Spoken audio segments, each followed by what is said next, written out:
Korang nak Lady Dior Dija ni secara percuma, korang ikut step saya. Pergi tengok credit card korang, ada tak point ni? Kalau korang ada banyak point, korang boleh claim shopping bag ni secara percuma. We are the first in Malaysia yang korang boleh shopping dengan kita hanya menggunakan credit card points. So, dekat kedai bag ni harga RM25,000 tak silap saya. Kita nak let go pada harga half price, RM12,990. Korang ada penjimatan dekat 10 ke 12 ribu ringgit kalau korang shopping dengan kita. Barang macam baru, condition masih cantik, datang pula dalam full set insya-Allah. Nanti kita check balik.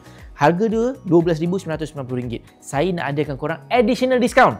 RM500 potongan untuk kalau korang datang daripada daripada video ni sahaja. Okey, anda kata kalau korang tak ada credit card point tapi korang ada credit card, korang ada eligible untuk apply for credit card installment.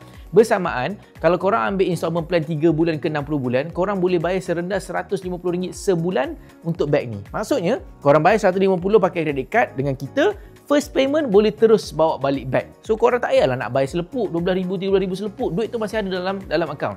So bayar RM150, boleh terus bawa balik bag ni. Bulan depan ada rezeki lebih, terus bayar habis. Tidak ada masalah. So bag ni kita ada satu sahaja in this color, in cream and pattern punya leather. Korang boleh DM saya sekarang untuk dapatkan informasi yang lebih lanjutan.